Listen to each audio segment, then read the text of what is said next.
धन्यवाद सर।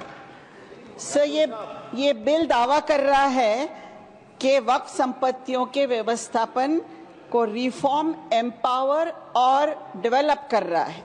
ये बात ऊपर से तो बहुत सही लगती है, परंतु काश ये सही होता, ऐसा ही होता सर, क्योंकि ये हम नहीं कहते हैं कि सुधार की आवश्यकता नहीं है। सुधार की आवश्यकता है, बेहद आवश्यकता है। मैं महाराष्ट्र में औकाफ की मंत्री भी रह चुकी हूँ, आज वक्फ बोर्ड के मेंबर करके भी 4 वर्षों से काम कर रही हूँ। अपने अनुभव से कहती हूँ कि सुधार की आवश्यकता है, लेकिन सर इन सुधारों के लिए, जिसके लिए मैं 4 वर्षों से प्रयत्नशील हूँ, वक्फ बोर्ड को जो प्रश्नों का सामना करना पड़ता है वो भी उसका अनुभव मुझे है। और सबसे बड़े प्रश्न जो 3 है वक्फ बोर्ड्स के सामने, उसमें एक है एनक्रोचमेंट, दूसरा है भ्रष्टाचार और तीसरा है गैर कानूनी कब्जे। सर, इनसे निपटने के लिए वक्फ बोर्ड्स को सरकार की सहायता की आवश्यकता थी और है, परंतु बात नियत की है सर। अगर सरकार की रिफॉर्म्स की नियत होती तो इस बिल में वक्फ बोर्ड्स को एम्पावर करने का प्रयास होता। वक्फ बोर्ड्स को गवर्नमेंट के पेट्रोनाइजेशन की आवश्यकता थी और है, मजबूतीकरण की आवश्यकता थी और है सर। रिफॉर्म का एजेंडा होता तो एनक्रोचमेंट्स हटाने में मदद की बात होती। इसके लिए इस बिल में कठोर से कठोर प्रावधान लाए जाते, जो नहीं है। रिफॉर्म का एजेंडा होता तो सर्वेज में सर्वे कमिश्नर्स की मदद की बात होती। रिफॉर्म का एजेंडा होता तो भ्रष्टाचार पर कठोर से कठोर कार्रवाइयों के प्रावधान लाए जाते, जो नहीं है। जमीनों को गैर कानूनी तरीकों से बेचने या खरीदने या कब्जा करने वालों के विरुद्ध और कठोर प्रावधान लाए होते। यहाँ तो पहले जिसको एक सीरियस क्राइम माना जाता था, उसे भी नॉन कॉग्निजेबल और बेलेबल बनाकर के प्रावधान लाए हैं आप। सर, मुतवल्लियों से जो वक्फ बोर्ड्स को शेयर मिलता है, जिससे कब्रस्तानों के, मस्जिदों के काम होते हैं, वो शेयर को भी आपने कम कर दिया है, 7% से 5% पे ला लिया है, क्योंकि वक्फ बोर्ड की और तो कोई इनकम नहीं होती है जिसकी आप बात कर रहे हैं। वो इनकम तो कमर्शियल एक्टिविटी से ही होगी। वक्फ बोर्ड तो मस्जिद चलाते हैं, कब्रस्तान चलाते हैं, आशुर खाने चलाते हैं, दरगाह चलाते हैं, वहाँ से इनकम कहाँ से होगी?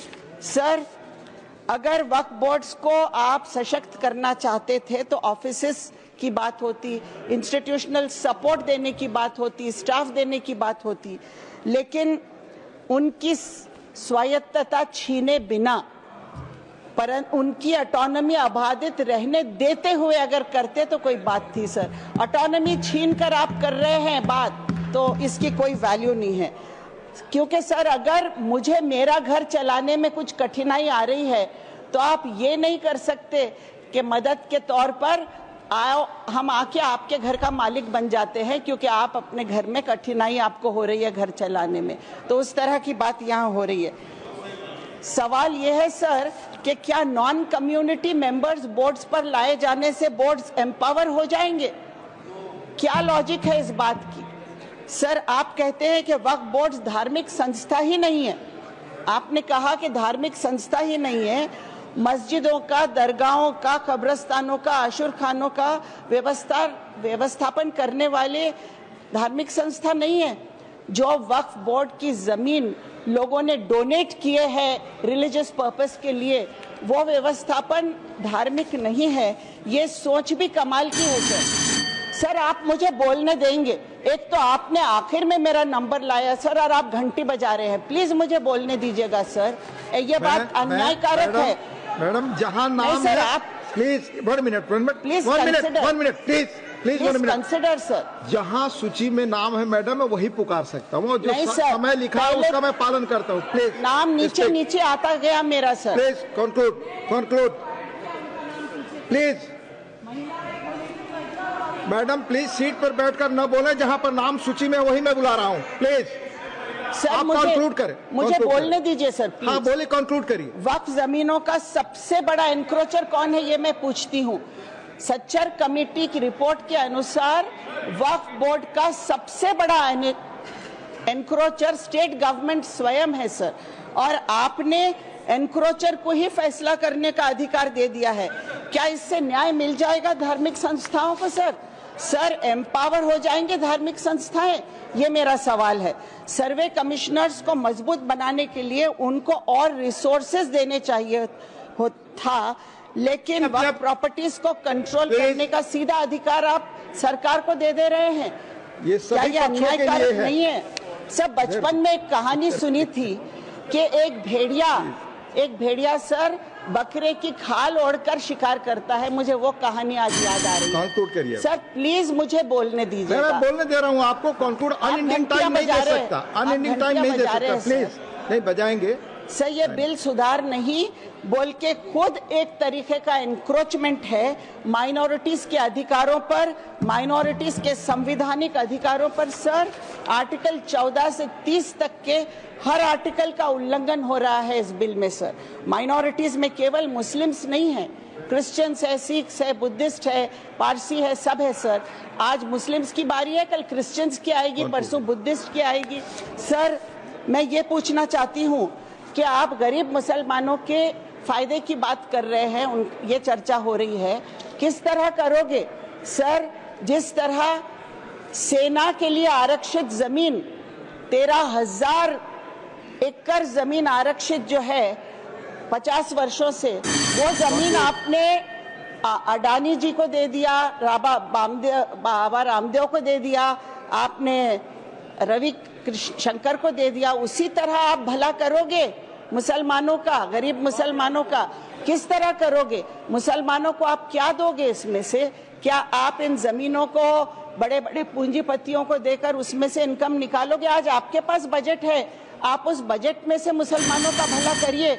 ये मेरी आपसे विनंती है सर। कंक्लूड करिए मैडम। मेरा सर प्रश्न सुधांशु त्रिवेदी ने जो यहाँ उपस्थित किया था मुद्दा कि एक कम्युनिटी आज जो है वो माफिया के साथ है, गुनहगारों के साथ है। मेरा सवाल ये है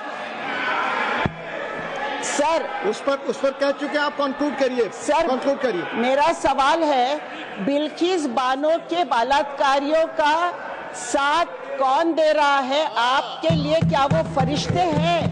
ये मेरा सवाल है। धन्यवाद। आखिर में मैं एक ही बात करते हुए अपनी बात विराम दूंगी सर। बहरों की अदालत में गूंगे की गहवार है, बहरों की अदालत में गूंगे की गहवार है, सजा उसी को मिली है तीर जिसके आर पार है। धन्यवाद। धन्यवाद। धन्यवाद। Shri George Kurian. Honourable deputy chairman sir,